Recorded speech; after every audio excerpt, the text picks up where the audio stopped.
सुप्रभात। बाबा कहते हैं मेरे प्यारे बच्चे, अपने भाग्य को कोसना बंद करो और जो ये सोच रहे हो ना कि तुम जीवन में क्या कर पाए हो, अभी तक कि तुमने तो कुछ नहीं किया, ये सब अपनी सोच को यहीं पर रोक दो, क्योंकि मैं तुम्हारे साथ हूँ। फिर ये सोच तुम्हारे मन में कैसे आती हैं? अभी तक मैंने तुम्हारे विश्वास को बना ही रखा है और कभी विश्वास टूटने नहीं दिया है। तो कुछ ऐसे पल आए जब तुम मुझ पर सब कुछ बातें छोड़ दी और उसी समय तुम्हारी वो सब बातें पूरी भी हुई हैं। इसके बाद भी तुम्हारा मन भटक जाता है और तुम स्वयं को ही दोषी ठहराने लगे हो। जब ऐसा तुम करते हो तब मुझे बिल्कुल भी नहीं अच्छा लगता है, क्योंकि मैं हूँ तुम्हारे साथ। फिर ये सब बातें जब तुम मन में लाते हो, लगता है कहाँ कमी रही है, कौन सी कमी मैं रख रहा हूँ। मैं हर पल तुम्हारे साथ रहता हूँ और जो अभी कुछ चीज़ें ऐसी हैं जो शायद तुम्हें धुंधली दिखाई दे रही हैं, साफ नहीं दिखाई दे रही हैं, और इन्हीं सब बातों को लेकर तुमने मन में ठान लिया है कि अब नहीं, कुछ नहीं हो सकता है। मैं हूँ, रास्ता मैं दिखाऊंगा। अभी जो धुंधली दिख रही है ना, उसके पीछे भी एक कोई कारण छिपा है। मैं तुम्हें मजबूत बना करके सबके सामने लाना चाहता हूँ। इसी कारण जो ये रुकावटें आ रही, परेशानियाँ आ रही, यही एक कारण है। आप समझ गए हो ना? तो क्यों घबराते हो, क्यों परेशान होते हो?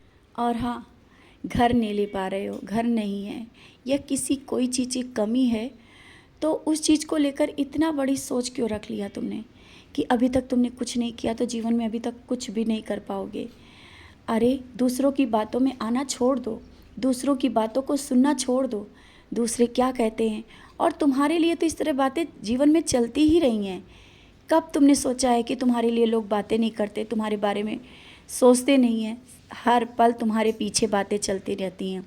उन बातों को अब भूलना सीखो, क्योंकि ये तुम्हें पता ही है ना कि पीठ पीछे बातें उसी की होती हैं जो सबसे अलग चलता है, सही रास्ते पर चलता है। सच्चाई के रास्ते पे चलने वालों को बहुत कुछ बातें सुनने को मिलती हैं, और यही एक कारण है कि जिस कारण तुम सोच रहे हो कि तुम सबसे अलग हो या तुमने कुछ गलती करी है, इस कारण लोग तुम्हारे विषय में बातें करते रहते हैं तुम्हारे पीछे। नहीं, ये बात सोचना छोड़ दो। तुम्हारे जैसा वो बनना चाहते हैं और वो बन नहीं पा रहे हैं। तुम्हारे परिवार को देख करके तुम्हारे परिवार जैसा, तुम्हारे बच्चों जैसा अपने बच्चों को और अपने परिवार को बनाना चाहते हैं, लेकिन वो कर नहीं पाते हैं। जब कर नहीं पाते हैं तो तुम्हारी बातें करते हैं, तुम में गलतियाँ निकालते हैं, तुम में कमियाँ निकालते हैं।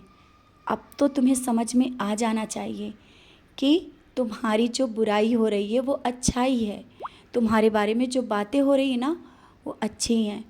तो ये मन से बातें अब निकालो और आगे बढ़ो। अभी तो तुम्हें बहुत कुछ करना है, बहुत आगे तक जाना है।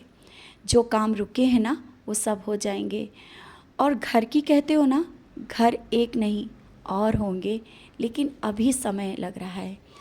और अपने दम पर करना चाहते हो, अपनी कमाई पे करना चाहते हो, अपने पैसों से करना चाहते हो ना, हाँ, कर्ज नहीं लेना पड़ेगा, सब हो जाएगा जैसा चाहते हो ना, उससे भी अच्छा। क्योंकि मैं कर्ज से तुम्हारा कोई भी काम नहीं करवाना चाहता हूँ।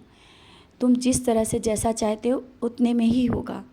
बस अब मैं यही कहना चाहता हूँ, अपने कर्म करो, किसी की मत सुनो, आगे बढ़ो। मैं हूँ तुम्हारे साथ। खुश रहो और मुस्कुराते रहो।